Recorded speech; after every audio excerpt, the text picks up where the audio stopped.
Assalamualaikum warahmatullahi wabarakatuh. Salam sejahtera bagi kita semua.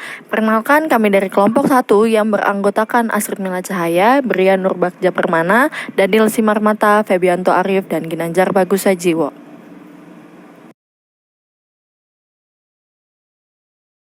Pada hari ini kami akan mempersembahkan hasil presentasi yang telah kami persiapkan dengan tema Sejarah Singkat Konseling Perkawinan dan Konseling Pengertian dalam Islam.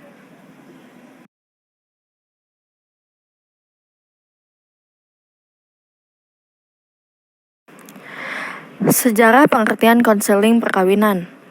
Konseling perkawinan pada awalnya dilaksanakan bukan karena inisiatif kalangan profesional, tetapi lebih disebabkan oleh karena kebutuhan dan permintaan pasangan suami istri. Mereka mengalami sejumlah masalah terkait dengan ikatan perkawinannya. Mereka tidak mampu mengatasi masalahnya sendiri sehingga mereka berkeinginan untuk berkonsultasi masalahnya ke konselor.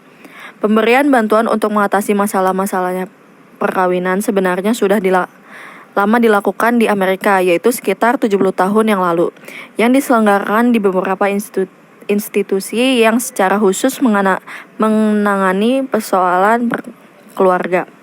Konseling perkawinan ini di Amerika diawali dengan usaha bantuan yang sosial ekonomi rendah untuk mengembangkan aktivitasnya, sehingga agen sosial itu diberikan pelatihan sehingga pada akhirnya mereka dapat bekerja secara lebih profesional. Saat ini, konseling perkawinan dilakukan secara institusi, diberikan oleh tenaga profesional dengan berbagai latar belakang keilmuan, pendidikan, di antara konselor sosial kehidupan, bekerja di sosial dan psikologi.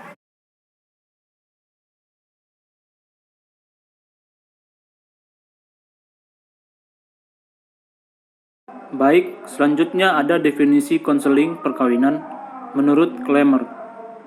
Konseling perkawinan adalah konseling yang diselenggarakan sebagai metode pendidikan dan metode penurunan ketegangan emosional, metode membantu partner yang menikah untuk memecahkan masalah dan cara menentukan pola pemecahan masalah yang terbaik.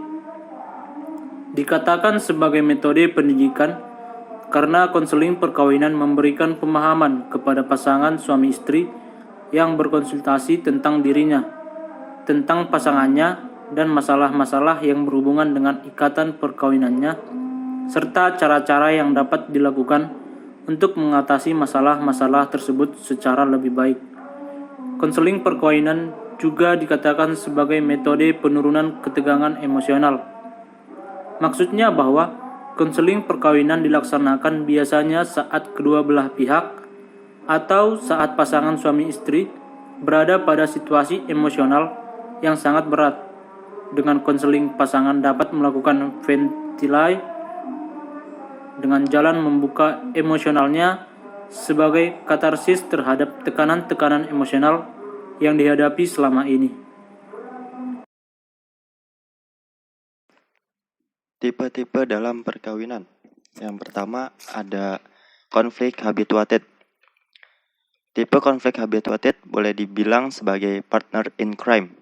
Tipe ini adalah tipe pasangan yang jatuh dalam kebiasaan mengomel dan bertengkar tiada henti. Kebiasaan ini menjadi semacam jalan hidup mereka. Tak heran kalau secara konstan mereka selalu menemukan ketidaksepakatan. Yang kedua ada devitalized. Tipe hubungan devitalized merupakan karakteristik pasangan yang sekali waktu dapat mengembangkan rasa cinta, menikmati seks, dan satu sama lain saling menghargai. Yang ketiga, pasif kongenial. Pada dasarnya, pasangan tipe pasif kongenial memiliki kesamaan dengan pasangan tipe devitalized. Hanya saja kehampaan yang dirasakan telah berlangsung sejak awal pernikahan. Yang keempat, ada utilitarian. Berbeda dengan tipe-tipe lain, tipe utilitarian lebih menekankan peran ketimbang hubungan. Misalkan peran sebagai ibu, ayah, atau peran-peran lainnya. 5. Vital. Cirinya, Pasangan suami istri terikat satu sama lain, terutama oleh relasi pribadi antara yang satu dengan yang lainnya. Di dalam relasi tersebut, satu sama lain saling peduli untuk memuaskan kebutuhan psikologis pihak lain. Yang keenam, total. Tipe ini memiliki banyak kesamaan dengan tipe vital. Bedanya pasangan ini sedemikian saling menyatu hingga menjadi sedaging. Mereka selalu dalam kebersamaan secara total yang meminimalkan adanya pengalaman pribadi dan konflik.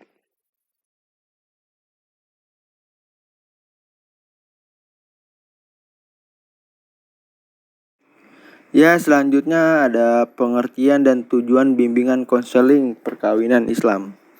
Bimbingan konseling perkawinan adalah proses pemberian bantuan terhadap individu agar dalam menjalankan perkawinan dan kehidupan berumah tangganya bisa selaras dengan ketentuan dan petunjuk Allah, sehingga dapat mencapai kebahagiaan dunia akhirat.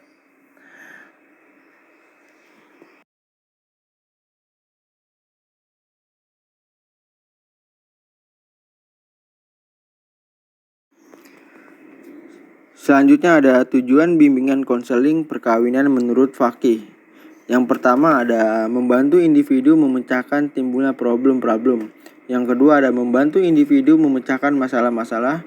Dan yang ketiga ada membantu individu memelihara situasi dan kondisi pernikahan dan rumah tangga agar tetap baik.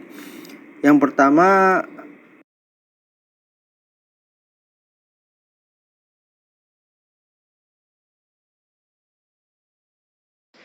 Baik, selanjutnya ada asas-asas bimbingan konseling dalam perkawinan di Islam. Yang pertama itu ada asas kebahagiaan dunia akhirat. Perkawinan bukan saja merupakan sebuah sistem hidup yang diatur oleh negara, tetapi juga merupakan sistem kehidupan yang syarat dengan ketentuan agama. Karenanya, setiap kali muncul permasalahan dalam perkawinan yang dijalani, segala upaya pemecahan masalah selalu diupayakan terselesaikan masalah sekarang ini dan mendapatkan kebaikan pula dari sisi tuntutan agama. Nah, kemudian ada asas sakinah, mawaddah, warahmah. Keluarga bahagia dan kekal merupakan tujuan dari perkawinan. Untuk mencapai itu, semua landasan cinta dan kasih sayang dari orang-orang yang membentuk di dalamnya menjadi sangat penting. Karenanya, proses bimbingan konseling perkawinan juga harus tetap berpegang pada asas ini. Selanjutnya, ada asas sabar dan tawakal. Segala permasalahan dalam rumah tangga pada dasarnya dapat dicari penyelesaiannya dengan baik. Kuncinya adalah usaha dari suami dan istri untuk terus mencari jalan keluar dan berpasrah diri kepada Allah. Konselor dapat membantu pasangan untuk tetap tegar dan berusaha mencari solusi terbaik dari setiap masalah yang ada. Nah, selanjutnya itu ada asas komunikasi dan musyawarah. Komunikasi menjadi hal yang sangat penting dalam kehidupan keluarga. Banyaknya masalah yang muncul seringkali karena komunikasi yang terjalin antara anggota keluarga tidak harmonis dan baik.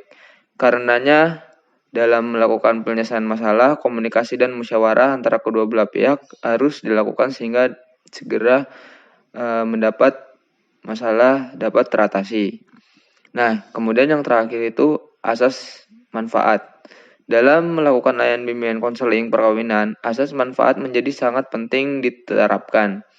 Kendati masalah yang dihadapi suami istri sangat rumit, segala upaya dan solusi harus dicari dengan memperhatikan manfaat yang lebih besar dapat diperoleh dibandingkan dengan kerugiannya.